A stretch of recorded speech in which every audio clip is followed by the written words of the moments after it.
Your stomach growls like a foghorn in the middle of a silent meeting. Your cheeks go hot the second someone compliments you in front of others. Your palms turn clammy right before a handshake, and your voice cracks the moment everyone's eyes land on you.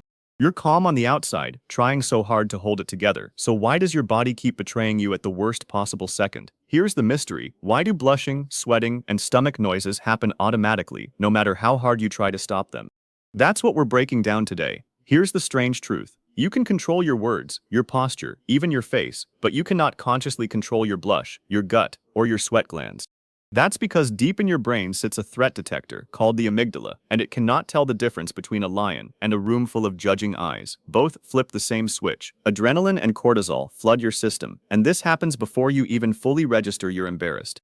The stomach growl or the flush of heat often starts a split second before the panicked thought forms. So what exactly do these hormones do once they're moving through your body? So let's slow down and connect the dots so far. Your amygdala, that ancient threat detector sitting deep in your brain, cannot tell a lion apart from a room full of judging eyes. Both get treated as the same category of danger, and once that detector fires, it releases the same two chemical messengers every single time: adrenaline and cortisol.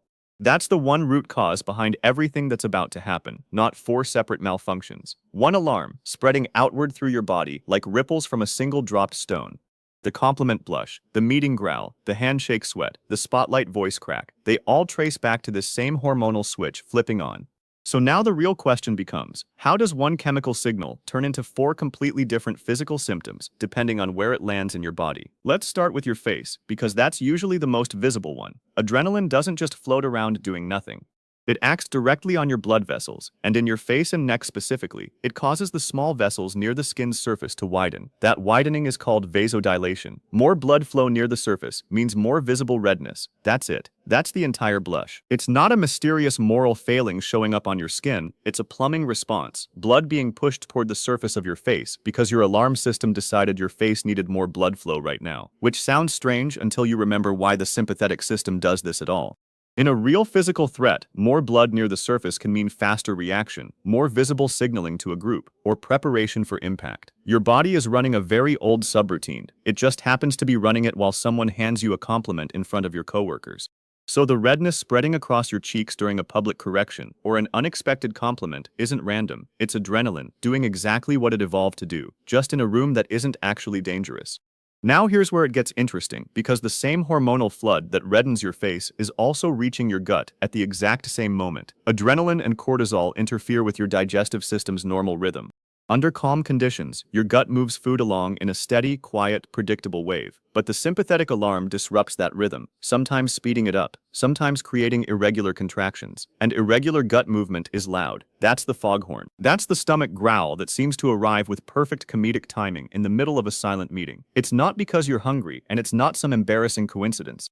It's your digestive tract getting caught in the middle of a hormonal storm that has nothing to do with food and everything to do with your brain deciding, incorrectly, that you're facing something dangerous. That same disruption explains the sudden urge to burp, or that gassy, unsettled feeling that shows up right when you're trying to look composed. Your gut is simply not built to run its normal digestive schedule, while your body thinks it might need to fight or flee. So if adrenaline is redirecting blood to your face and scrambling your gut's rhythm, what else is it doing at the same time? Turns out, quite a lot. Your sweat glands are next. The sympathetic nervous system activates them directly as part of the same survival prep package, because in a genuine physical emergency, sweat cools an overheating, exerting body. Your palms specifically have a high concentration of these stress-activated sweat glands, which is why clammy hands right before a handshake or a presentation are almost a signature move of this whole system. It's not nervousness in some vague emotional sense, it's a specific physiological prep response, preparing your body for exertion that in this case will never actually happen. And this same survival prep can also ramp up urgency signals in your body, which is why some people feel a sudden inconvenient need to find a bathroom minutes before a big event. Your body is bracing for action on every front at once: digestive, thermal, muscular, all coordinated by the same alarm. And then there's your voice, which seems like it should be totally separate from all of this, since speaking feels like something you consciously control. But the muscles around your vocal cords are still tissue, and tissue responds to the same sympathetic tightening that's happening everywhere else in your body. When adrenaline surges, small muscles in your throat and larynx can tighten involuntarily, and that tightening is exactly what produces the crack or shake in your voice the moment everyone's attention lands on you. It's the same category of response as goosebumps rising on your arms during an awkward silence. Another leftover survival reflex, originally meant to make fur stand up and trap heat, now firing uselessly on smooth human skin during a tense pause in conversation. So here's the full picture emerging. One alarm, four completely different tissues responding to it in their own way. Blood vessels widen, gut rhythm scrambles, sweat glands activate, throat muscles tighten, all from the exact same signal, which raises an important question. This system clearly evolved to protect you from something physically dangerous, a predator, a real threat to your survival. So why does it still fire with this same intensity for a work meeting, a handshake, or a compliment, none of which can actually hurt you? Here's the good news buried in all of this. If there's an alarm system, there's also an off switch, and it actually exists. It's called the parasympathetic nervous system, and think of it as the counterweight to everything we just walked through. Where the sympathetic system slams the gas pedal, flooding you with adrenaline and cortisol, the parasympathetic system is the brake, and the fastest, most direct way to reach that brake pedal is through your breath. This matters because breathing is strange.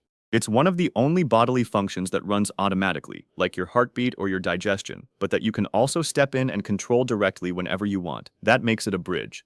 A rare access point where your conscious mind can actually reach down into the ancient involuntary machinery and send it a signal. And the specific signal that works is a longer exhale than inhale. Here's why that matters physiologically. Inhaling naturally speeds your heart rate up slightly. Exhaling naturally slows it down. When you stretch that exhale out longer than the inhale, you're tipping the balance toward the slowdown side, and your nervous system reads that pattern as a cue. Long, slow exhales are what a genuinely safe, resting body does. Short, shallow breaths are what a threatened body does. So when you deliberately breathe like a calm body, even while your face is hot and your stomach is churning, you're sending updated information to the same alarm center that started all of this, the amygdala. You're essentially handing it new data that contradicts the danger signal. So here's exactly what this looks like in the moment. Before a handshake, before you're called on in a meeting, or the instant you feel that first wave of heat rising in your cheeks, breathe in slowly through your nose for a count of 4. Then exhale slowly for a count of 8, twice as long as the inhale. Repeat that 3 times. That's the entire reset. No app, no excusing yourself from the room, no visible ritual, just a quieter, slower breath pattern happening while you nod along in the conversation. Now, to be clear about what this is and isn't, this won't guarantee your face stays pale or your stomach stays silent. Nobody can promise that, and anyone who does is overselling a nervous system response that's been running since long before either of us existed. What this can do is take some of the edge off the intensity while it's happening, because you're giving your parasympathetic system a genuine chance to push back against the sympathetic surge in real time. There's a second part to this that matters just as much as the breathing itself, and it's the story you tell yourself while it's happening. A growling stomach or a flushed face is not evidence that you're falling apart in front of people. It's an old survival system trying to protect you from something it misread as dangerous. When you can hold that thought, even loosely, while you do the breathing, the shame spiral that usually makes everything feel worse has less fuel to run on. Over time, something else tends to happen too. Though again, this isn't guaranteed and it isn't instant. As you get more familiar with catching that first exhale, you may start noticing the earliest whispers of the alarm before it becomes a full flare. The very first trace of warmth creeping into your face before the blush spreads. A slight tightening in your hands before the sweat actually appears. Those early signals become your cue, not to panic, just to breathe. So the next time your stomach growls like a foghorn in a silent room, or your cheeks go hot under attention, or your palms turn clammy right before a handshake, you'll know exactly what's happening underneath. It's not your body betraying you, it's a survival alarm mistaking a meeting for a battlefield, and 3 slow exhales are simply how you tell it the coast is clear.